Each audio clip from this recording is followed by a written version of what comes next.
Hello students, myself Ketki Parmanand, Assistant Professor of Physics from Maharaja Agrasen International College।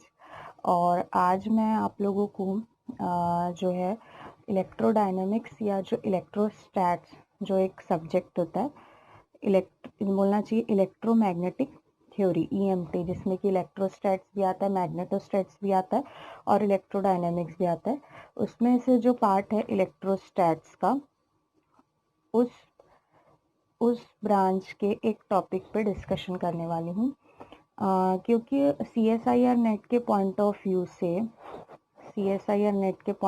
से जो ये वाला subject है बहुत इम्पॉर्टेंट है, क्योंकि इसमें से क्वेश्चन 3.5 मार्क्स में भी आते हैं, मतलब पार्ट बी में भी आते हैं, और पार्ट सी में जो कि 5 नंबर वाले क्वेश्चन होते हैं।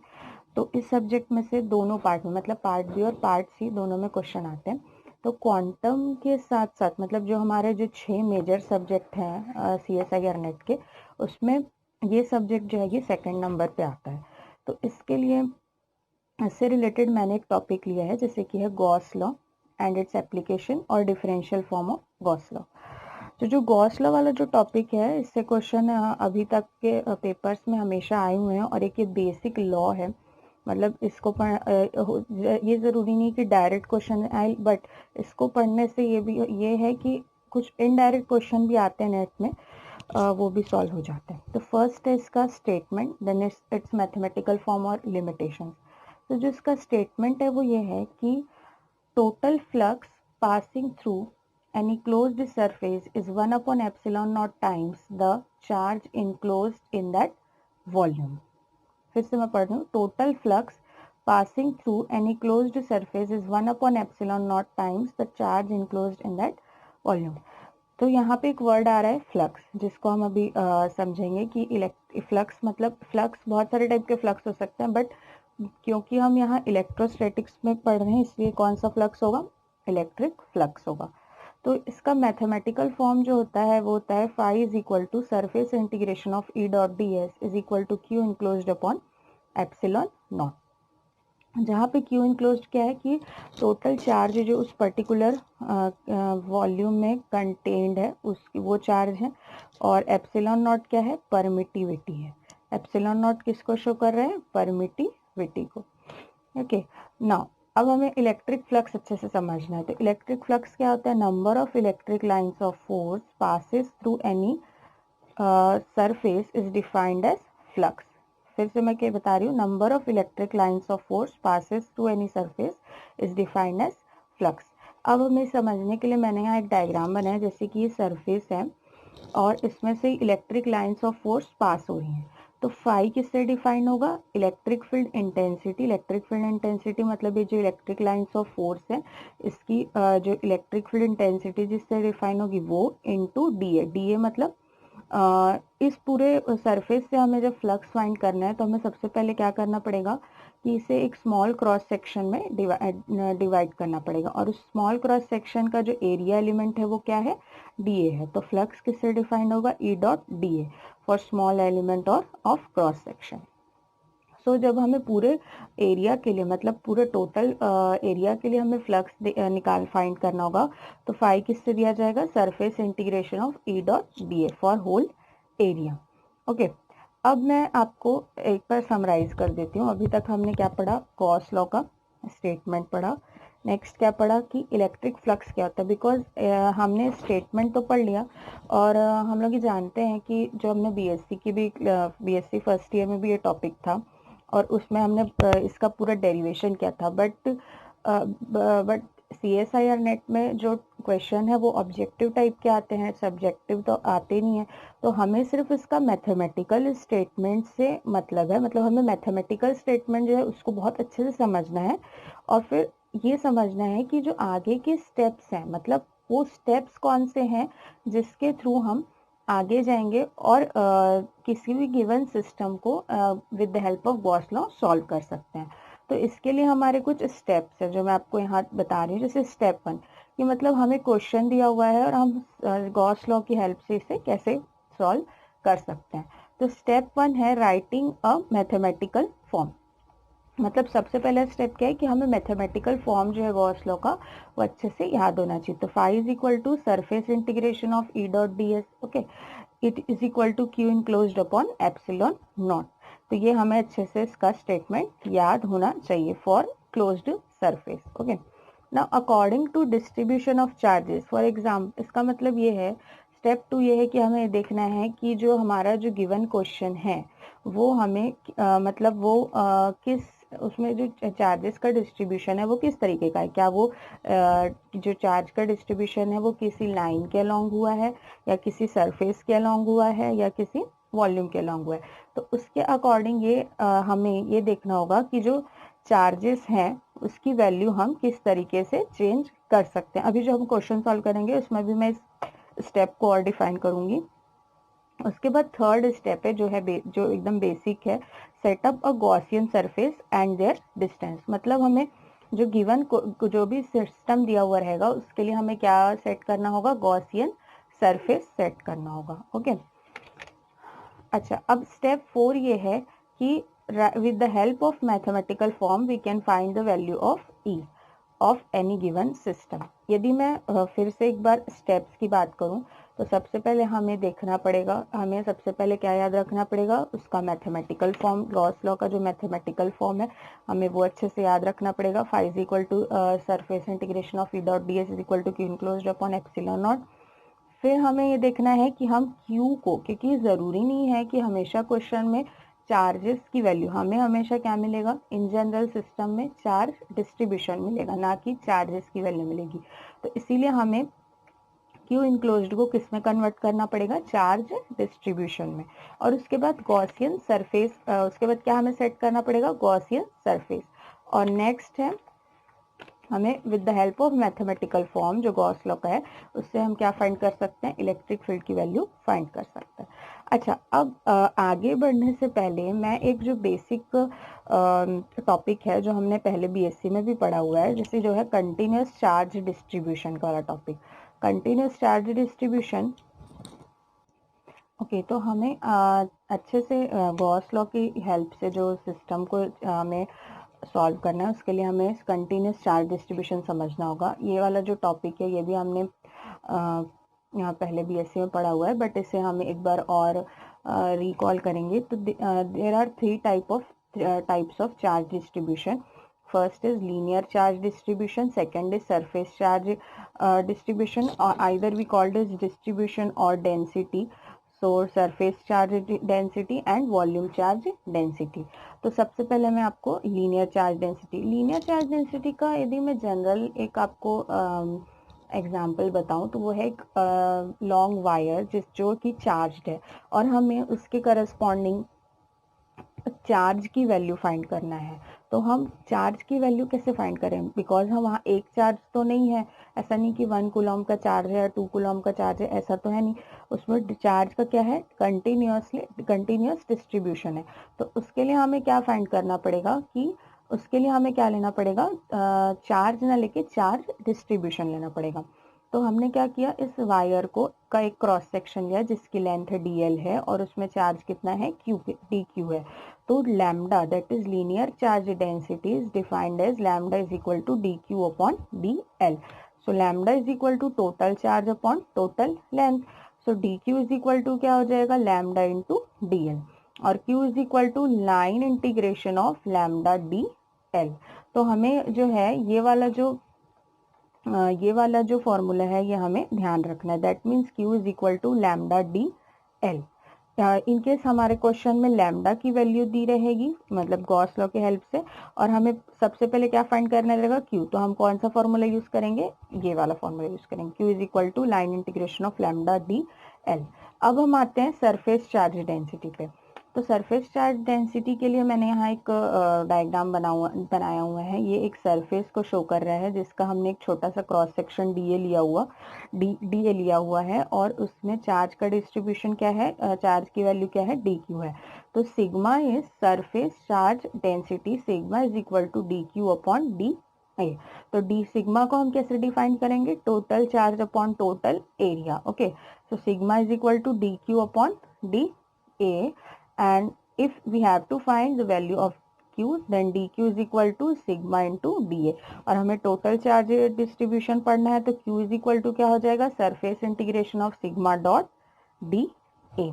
ओके, तो यहाँ हो, आई होप कि आप लोगों को यहाँ तक जो मैंने पढ़ाया है जो कंसेप्ट वो क्लियर होगा, और भी हम जब क्वेश्चन पढ़ेंगे तो और आगे समझ में आएगा। अब ये है वॉल्यूम चार्ज डेंसिटी। तो वॉल्यूम के लिए मैंने यहाँ एक क्यूब बनाया हुआ है। क्यूब जो है rho is equal to T Q upon D V है, मतलब जिस तरीके से हमने अभी तक देखा, तो rho that means volume charge density is equal to total charge per unit total volume.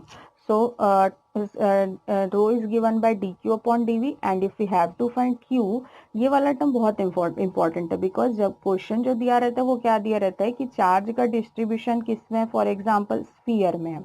तो स्फीयर मतलब वो वॉल्यूम एलिमेंट हो गया। अब वॉल्यूम एलिमेंट हो गया, इसका मतलब हमें रो की वैल्यू दी रहेगी और हमें क्यू की वैल्यू फाइंड करना है, तो हम कौन सा फॉर्मूला यूज करेंगे, ये वाला, कि Q is equal to volume integration of rho D V. Okay, तो फिर से मैं इन कंटिन्यूस चार्ज डिस्ट्रीब्यूशन को यदि समराइज करूं तो क्या होगा कि for linear charge density lambda is equal to D Q upon D L and Q is equal to line integration of lambda D L. if we have to given a system like any surface, then q is equal to surface integration of sigma dot dA, and in general जो हमें रो की value दी रहती है, तो हम charge की value कैसे फाइंड करेंगे, volume integration of rho D V. Okay, now अब हम आगे बढ़ेंगे। तो आगे बढ़ने के लिए मतलब क्या है कि differential form of Gauss law क्या होता है। Differential form of Gauss law मैं यहाँ इसलिए डिस्कस कर रही हूँ बिकॉज गेट में, नेट में और सेट में भी इस टाइप के क्वेश्चन आए हुए हैं कि हमें रो ई की वैल्यू दी रहती है। E means electric field, intensity of electric field की वैल्यू दी रहती है, और हमें rho that means volume charge density की वैल्यू फाइंड करनी होती है, या कभी कभी हमें क्यू की वैल्यू भी फाइंड करनी होती है, क्यू दैट मीन्स चार्ज की।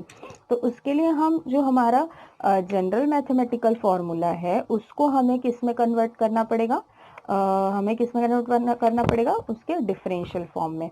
और ये हमने पहले भी पढ़ा है कि this differential form is nothing but Maxwell's first equation of electrodynamics. Okay, Maxwell's first equation of electrodynamics. So इसके लिए हमें कन्वर्ट करने के लिए हम क्या लेंगे, surface integration of E dot D S is equal to Q enclosed upon epsilon naught. ये क्या है, गॉस लॉ का स्टेटमेंट है, इक्वेशन 1। अब हम क्या करेंगे, हम जानते हैं इन केस हमें वॉल्यूम चार्ज डिस्ट्रीब्यूशन दिया हुआ है तो हम क्यू को किस में कन्वर्ट कर सकते हैं, volume integration of rho D V में कन्वर्ट कर सकते हैं। तो हम यहाँ क्यू इनक्लोज्ड की जगह पे क्या पुट कर सकते हैं, volume integration of rho D V put कर सकते हैं। तो volume integration of divergence of E. अच्छा, इस स्टेप में हम कैसे आए कि हम जानते हैं by Gauss divergence theorem surface integration can be changed into volume integration. So surface integration E dot D S is equal to volume integration of divergence of E D V. तो यहाँ सरफेस इंटीग्रेशन को हमने volume integration में change किया, divergence of E D V is equal to 1 upon epsilon naught volume integration of rho D V. तो यहाँ से जब हम अब यहाँ पे एक इसको हम कंपेयर करेंगे, because integral that is in left hand side there are volume integration, in right hand side there is volume integration, so we should compare this integrand. So when we compare this integrand, then divergence of E is equal to rho upon epsilon naught. So this is one of the most important formula related with CSIR net, और इससे question हमेशा पूछे जाते हैं कि E की value दी रहेगी, हमें रो की वैल्यू फाइंड करना है ना। इस तरीके के क्वेश्चन जो है वो एग्जाम में आए हुए हैं। ठीक है, अब हम एक क्वेश्चन सॉल्व करेंगे जो कि होगा कि हम गॉस लॉ की हेल्प से हम, तो अब मैंने यहाँ एक क्वेश्चन लिखा हुआ है, find the electric field inside and outside of the uniformly charged sphere having volume charge density rho naught and radius of the sphere is R. I hope आप लोगों को क्वेश्चन समझ में आ गया होगा, फिर भी मैं इसे एक बार और अच्छे से एक्सप्लेन कर देती हूँ।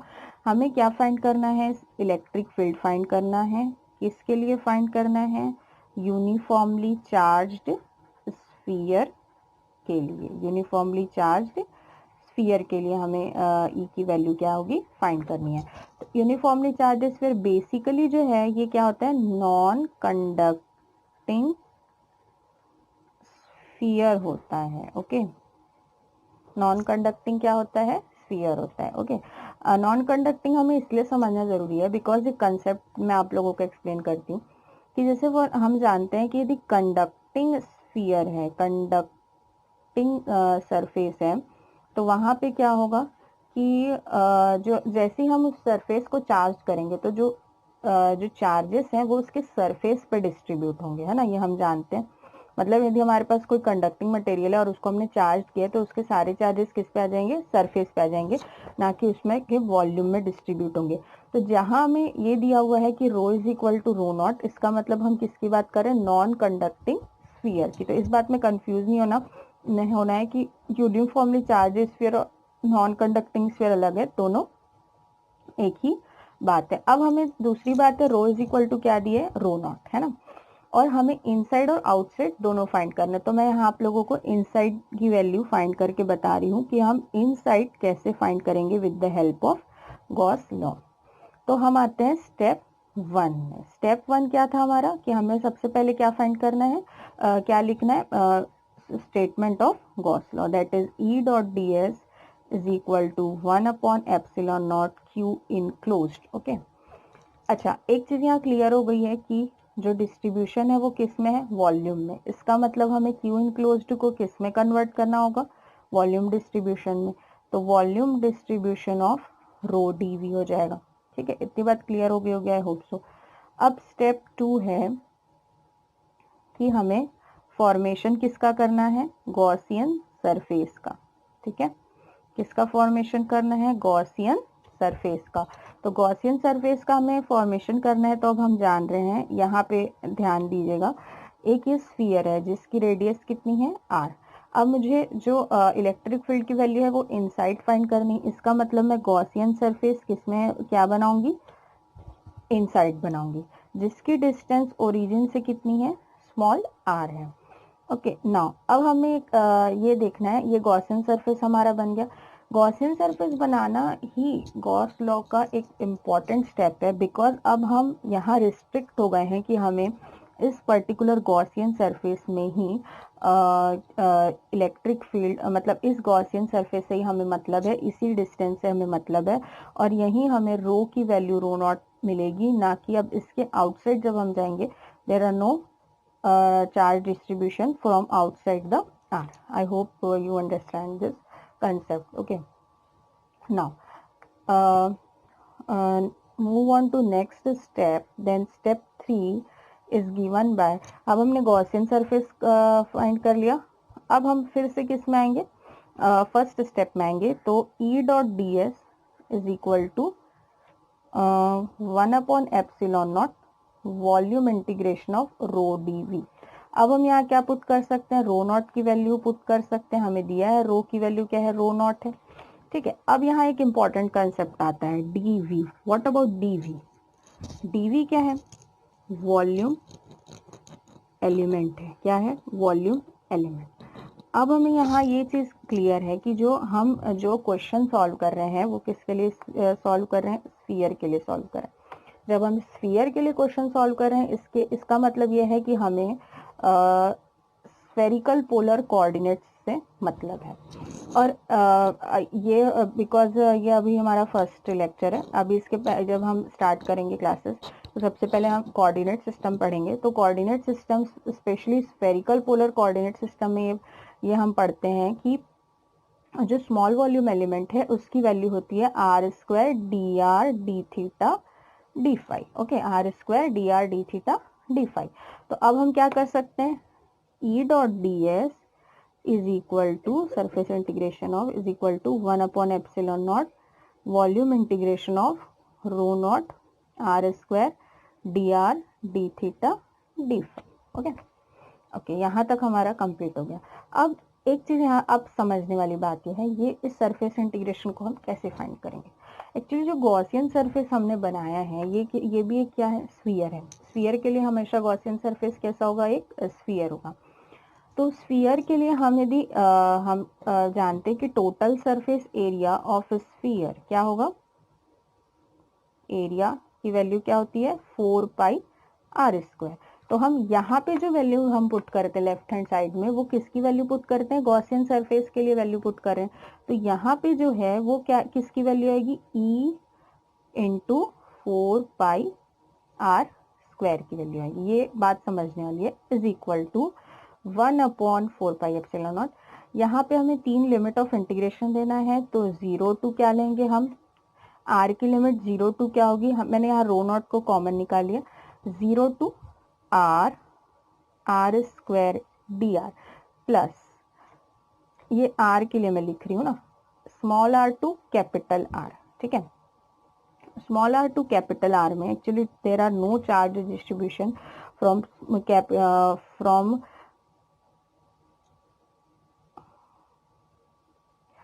Capital R, from small R to capital R. तो इसकी वैल्यू क्या हो जाएगी, 0 हो जाएगी। ओके, अब हम आते हैं थीटा पे। तो थीटा की वैल्यू क्या होगी, थीटा की लिमिट जो होती है वो 0 टू पाई है। ये जो लिमिट है वो 0 टू क्या होती है, पाई होती है। For spherical polar coordinate 0 to 2 pi होती है डी फाई के लिए। ओके, अब हम इसे सॉल्व करेंगे तो E into 4 pi R square is equal to rho naught upon epsilon naught R cube by 3। ठीक है, और लिमिट पुट करेंगे तो यही आएगा। अब इसकी वैल्यू हम यहाँ पे R square sine theta D R D theta D phi था। ठीक है, R square sine theta D R D theta D phi था। ठीक है, तो 0 to pi sine theta D theta, तो 0 to pi sine theta D theta. Okay, and 0 to 2 pi D phi. यहाँ पे ये यहाँ पे R square sine theta D R D theta D phi होता है। ठीक है, तो rho naught upon epsilon naught R cube by 3 into sine theta का क्या होगा, minus of cos theta integration होगा 0 टू पाई और फाई 0 टू 2 पाई। तो ultimately E dot 4 pi R square. तो यहाँ पे आ जाएगा E into 4 pi R square is equal to rho naught upon epsilon naught R cube by 3। जब मैं कॉस पाई माइनस कॉस 0 और फाई के लिए कितना आंसर आएगा, 2 पाई। तो E into 4 pi R square is equal to rho naught upon epsilon naught R cube by 3। Cos pi is -1 and minus 1 into sorry +1, तो -1 into -1 +1 and 1 into 1 plus 1 2 into 2 pi. So E into 4 pi r square is equal to rho naught upon epsilon naught r cube by 3 into 4 pi. तो 4 pi से 4 pi cancel, E into r square से r square cancel, तो E is equal to rho naught r upon 3 epsilon naught. Okay, so this is the electric field for any non-conducting sphere or a uniformly charged sphere having volume charge density rho is equal to rho naught। और ये हमने किसकी help से find किया है, with the help of Gauss law. तो आई hope आप लोगों को ये टॉपिक समझ में आया होगा। और कोई भी आप लोगों को इस टॉपिक से या यहाँ इसके कॉन्सेप्ट से कोई आप लोगों को प्रॉब्लम होगी तो आप शेयर कर सकते हैं। Thank you so much.